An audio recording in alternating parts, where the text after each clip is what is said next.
Yo, what's going on, everyone? It's been about one day. This video is dedicated to both HSR veterans and for newer players because there's been a lot of things that have changed and been added to the game since the new patch dropped. Dude, I have so many things I want to talk about. I really do. But we're going to take it one thing at a time to make sure you guys have all the information you need. And today, we're going to go over something pretty dang special that we haven't seen in any Hoiverse games before. My name is Braxophone, but you can call me Brax, and today we're going to be looking over the new 50/50 loss pool as well as the new character shop, so that way your account doesn't get bricked. Let's get into it. Honestly, guys, this should be a pretty quick one, but I'm probably gonna yap for like 12 minutes anyways. So, as you can see, the new patch is up. There's a bunch of characters to choose from. By the way, if you're looking for some unsolicited advice, Castris is great. Fugue is fantastic if you happen to have a break team and you switched your MC over to Remembrance. Joshua is great if you have Acheron, and Acheron is just pretty strong in general. However, she is a bit of an older unit, and her power level doesn't quite match the newer ones, even though she is very good. But anyways, as you can see, there's this new button up here in the top right called Celestial Invitation. Now, this allows you to choose what 7 characters you can potentially get from losing your 50/50. Now, unfortunately, this does not affect the standard banners. So for all of you guys that are saving up all of your standard pulls that may have like 200, I had like 150 before I rolled on stream, it's not going to affect this at all. So keep that in mind. So here we are.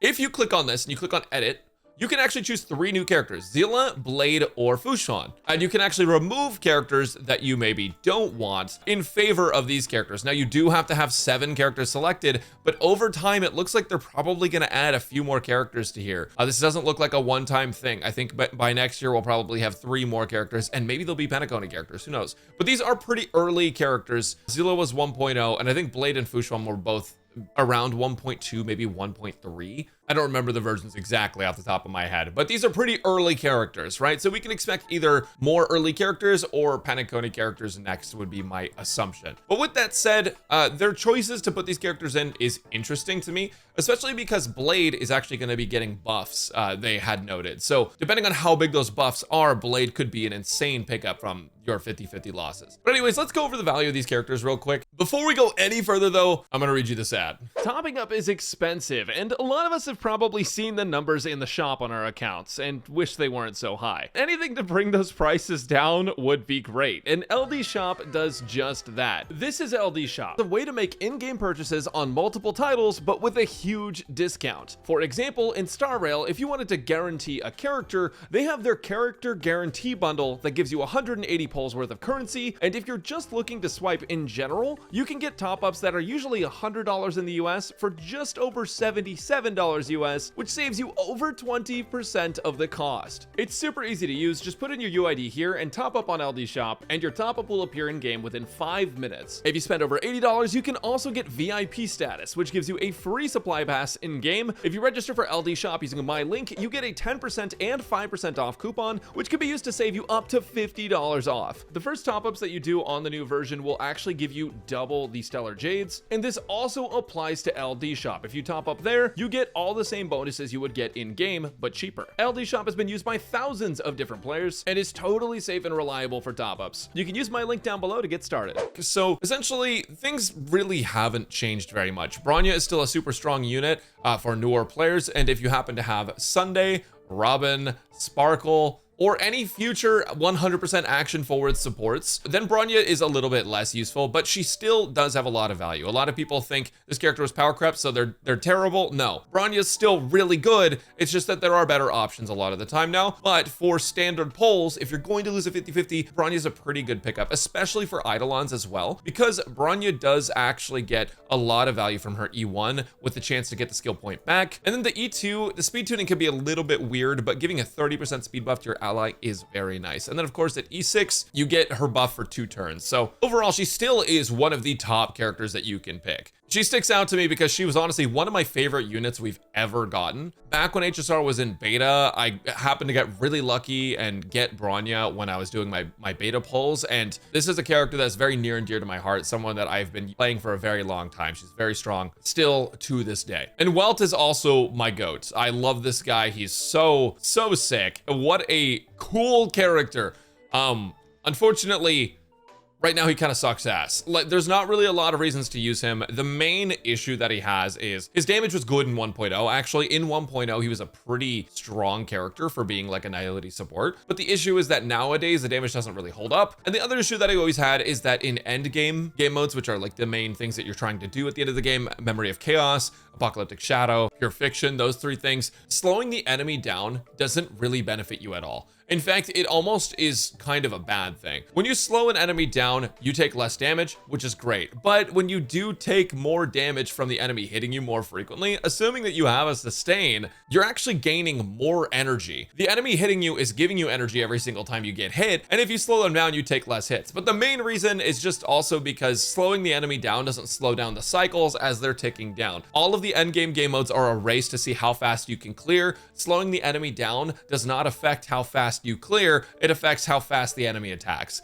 So unfortunately, even though Welt is my GOAT, he is not that great of a pick. He wouldn't be my first pick. I would probably take him out. But if you're a Welt collector, you're a Giga Chad. All right, I'm trying to get this guy E6. So personally, he stays in my pool. But I would recommend to you guys, if you're just trying to get good characters, I would take him out. I mean, we can talk about Yen King right off the bat. This is, I mean, he just doesn't hold up in damage. If you have a very strong Yen King and you have all of the premium supports, you can get clears with it. It's not unclearable, but basically Yen King is just a character whose damage scaling doesn't hold up compared to other DPS, and he's single target damage. So he's probably one of the easiest characters to remove, just because there's probably not a case where you're actually going to use Edward Elric here, unless he's just like a favorite of yours, in which case you would keep him on the banner anyways. But for meta picks, I can't recommend him. I would take him off. Let's take a look at Himiko. So Himiko is a break focused character now. I mean, she always had the damage locked behind breaking enemies, but now that we have super break in the game, she actually ended up becoming one of the strongest characters in the game towards the end of 2.x. Now that's fallen off quite a bit just since we moved away from break meta, but in break context, she's incredible. Now in later MOCs and newer MOCs, I think in 3.x, she's a lot less strong, but that's just because we moved away from break focused teams. Break focused teams can still work, and she can still work great with Fugue. She's useful for different kinds of game modes too, like Pure Fiction, she's an incredible pickup for.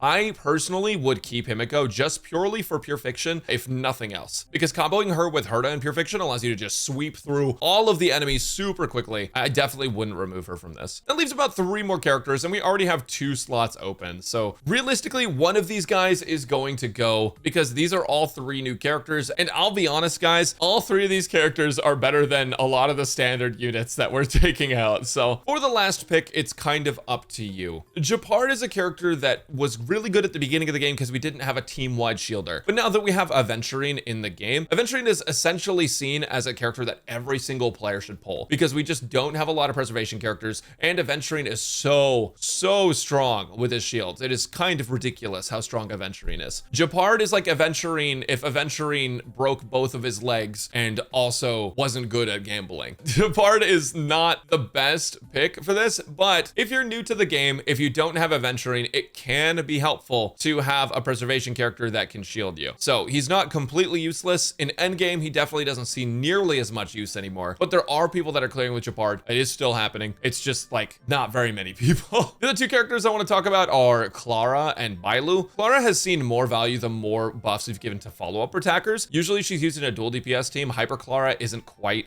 cutting it for most people anymore. Obviously it can happen, but it doesn't happen as often as it would for someone like Yunli. So Clara is essentially the downgraded version of the premium character Yunli, and she can dish out quite a bit of damage, but it is harder to push her to that limit with her being one of the 1.0 characters and just eventually being replaced by another character that had more power in her kit. And the last character would be Bailu. A lot of people think the Bailu hate is unjustified, but generally speaking, Bailu, even though she does heal a ton, she's lacking in a lot of the versatility that other healers have. Bailu has healing for your team, and she can also make it so you take less damage overall. You receive 10% less damage, which is fantastic. You're less likely to get like one shot, right? But Bailu is quite lacking in her kit. She doesn't have a cleanse. Her skill healing is unfortunately random, which is one of the other big issues with her, because you could just get unlucky. It's a bounce heal, so it'll bounce back and forth, and if you don't get it on the right character, your characters could just die. Now, she does have something in her kit for that. She does have a revive, but the revive is honestly kind of overrated. If you're bringing any sustainer at all, you shouldn't be having a death. Caster's global passive shouldn't be required in order to play the game. If you're bringing a sustainer, they should be able to sustain. If not, that sustainer is not on par with other sustainers, unless that sustainer gives you something else crazy like 50% damage bonus, but you just like die much faster, right? Then it's like, okay, then you're assessing a trade-off. Now, Bailu's Eidolons do get pretty spicy. You can actually get extra energy with E1, and with E4, you can get some damage bonus. So not useless Eidolons. Genkin kind of has the opposite problem. They make him slightly stronger, but they're not like super huge gains. A lot of the 1.0 characters, just for your guys' reference, don't have that strong of Eidolons. This is including limited characters. Limited character Eidolon scaling didn't get super crazy until later on. But Bronyas are good to have, and I would say Bailus are also pretty valuable if you are gonna end up with some Eidolons for these characters. But anyways, let's talk about the last slot and slotting in the rest of these limited characters that are now available on the 50/50 loss. So here's the problem and the decision that you have to make. You have to decide, do you want to get rid of Clara, Bailu, or Japard? Now, personally, I would keep Japard just because you might not have a team-wide shielder at the time of, you know, being a newer player. If you're already an existing player and you have a Venturine, hasta la vista. Get out of here, Japard, you're gone. But if you don't have a Venturine, having Japard, even for like simulated universe, like the really, really high tier levels, you kind of want a shield. And he's great for that. So in my opinion, he's not the worst of the three. Personally, I feel like Bailu, between Clara and Bailu, I feel like Bailu actually provides less. I would rather have more DPS and dual DPS options. However, if you're lacking on healer options, obviously keeping Bailu there is fine. And Bailu's Eidolons do get some value. So if let's say you're like E3 Bailu, maybe you could get to E4 to get that damage bonus, and then you could keep Bailu on your team, and because they're now also a support, that gives you some extra damage bonus. But between these two, personally, I would remove Bailu. Now, there is one thing to think about though. Bailu's a character that I have E6 of. Because of my E6 Bailu, I now have a unique opportunity to get a currency that actually pops up in the shop. Because I have E6 Bailu, I actually have the chance to get a unique currency in the shop.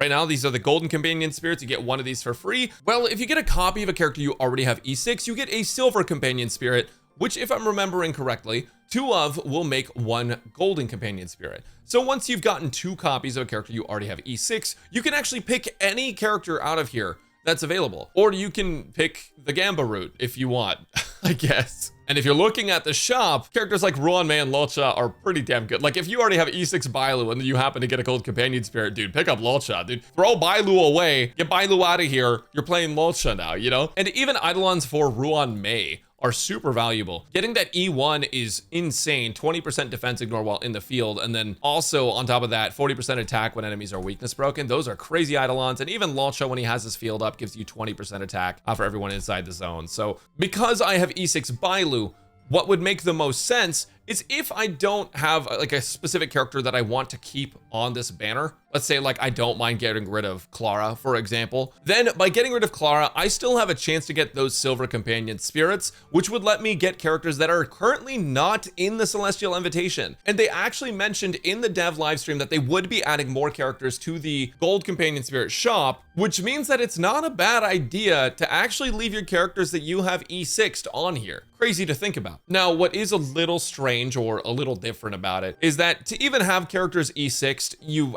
probably are either a really unlucky free-to-play player, a low spender who's been playing for a long time, or a whale, right? So odds that this actually affects you are not very high. However, if you commit to Star Rail for a really long time, there is a non-zero chance, even as a free-to-play player, that you'll run into an E6 on one of the standard characters. I highly recommend keeping that there, just in case it gives you the chance to buy a character or an Eidolon for an old character later, if you have the room. However, if you're just missing a character, let's say you just don't have Yanqing, just pick Yanqing, so that way you can round out your roster, you know, get every character. But either way, you'll notice I already added Zila, Blade, and Fushuan in here. The thing is, Fushuan is an amazing sustainer, but she sees less use nowadays because she doesn't have a shield. She splits your damage taken, essentially reducing the damage that every ally takes and then funneling a bunch of it to her. So it helps you stay alive, and then she also has a small team heal, and she also on top of that has some team-wide buffs. I believe she has a 12% crit rate buff with high level traces. So she's a good support and sustainer, and in my opinion, you kind of want both of these guys if you don't have a Venturine. There is one downside to Fushuan right now, which is that if you're playing her with Memo Sprites, she can tank AoE hits for Memo Sprites too. So basically, if an enemy damages your entire team, that now includes the Memo Sprites that get hit, which means Fushuan just gets like absolutely deleted.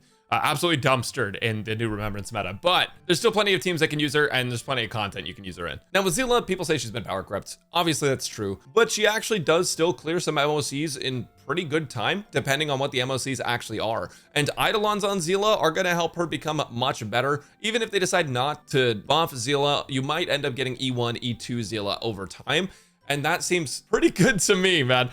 Maybe I'm biased because Zilla was one of my favorite characters that they ever released in this game. She's so sick. I love her color scheme, her color palette. I love her attitude. I love her attacks. And she was one of my favorite designs of 1.0. And getting a couple Eidolons on her, it's not going to massively increase her damage because, as I mentioned before, the 1.0 scaling of characters was not that crazy, but it will help, and it will help her get better. Now, Blade, I think, is the biggest rage character you could have on this team. If you just pulled Castris, Blade is a good support for Castris, which is really funny to think about. But what I'm really hoping is that Blade does get really solid buffs that make him pretty dang viable, even though he is going to be available on your 50-50 losses. It's possible the buffs aren't huge because he's available on the 50-50 losses, but either way, he will be stronger later. Right now, he actually doesn't serve a ton of purposes, but I recommend putting him on there with the hope in mind that they will buff Blade, especially if you have that open spot. If you were trying to get another character and you don't want to put Blade on there, that's totally fine, but I am hoping that we are going to get some insane Blade buffs. So because I have E6 Bailu, this is the lineup that I would do.